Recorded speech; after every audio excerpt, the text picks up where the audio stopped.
truckers over here. Cold mat with tips for truckers over here.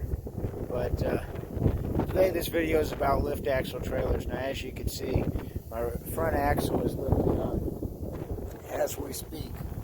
Now generally on a lift axle trailer you have a little switch, little box with a switch in it like that. Flip the switch, or you push and pull a plunger, or you turn a valve, and it'll air up these secondary bags that you have over here.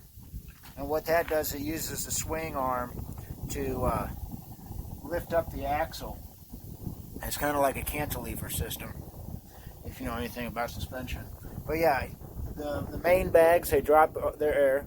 These bags air up, and it'll lift this axle up, it'll keep it up.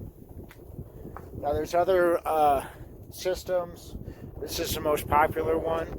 Another thing you could do if you're an owner-operator is you can just drop your bags and then hook a chain up to your axle. I've heard of a lot of people doing that.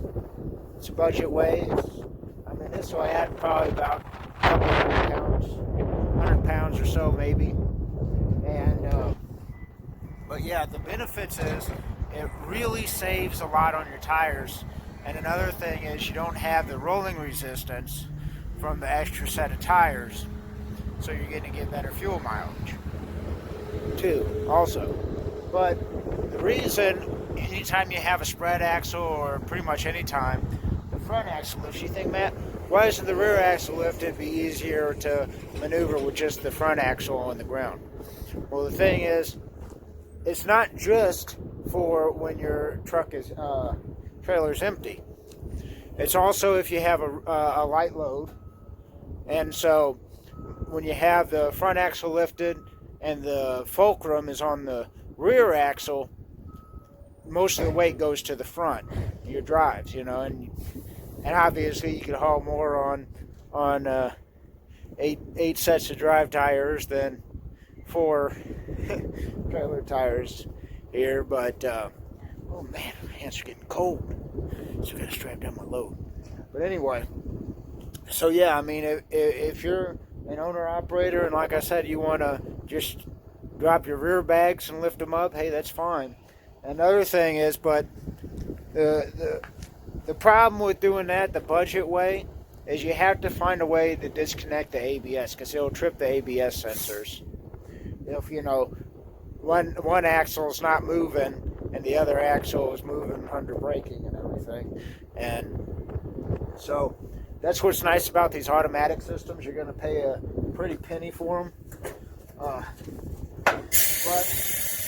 I think they're worth it in the long run if you have a spread axle flatbed trailer. That's why they're so common on a flatbed trailer, because you could, you know, put all the weight to the front, or you could move the weight a lot easier in a flatbed trailer anyway.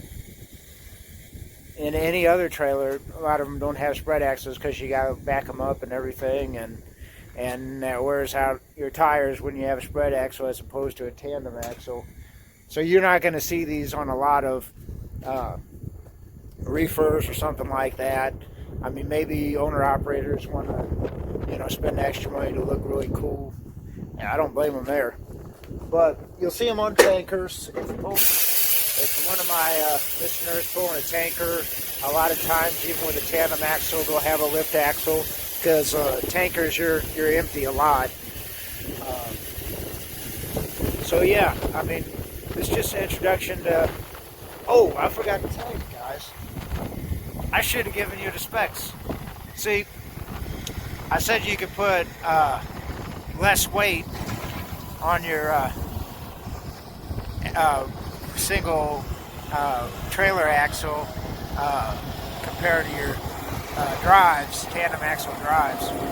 Now, I wanted to give you some figures. Obviously, you guys know you put 34,000 on your tandem axle, but with a spread axle, you could put 40,000 back there, and the reason is because they're 10 feet apart, so it's treated as 2 single axles because they're more than 10 feet apart. A single dual axle, you could put 20,000 on. Now, I know my buddy Rich Muller over here is giving a lot of people bad information, saying you could put 20,000 on any single axle. It's got to be duals, because if you got your steer tires, you can only put, most states you can only put 12,000 on your steers. But some states like Missouri and such, they go by the loaded rate of the tire, which usually is between 6,000, 6,500 or so. You can't get those really wide steer tires that dump trucks get, and a lot of those can handle 21,000. But you just got your standard steer axles. As a good rule of thumb, just say 12,000, because that's the lowest common denominator in all these states.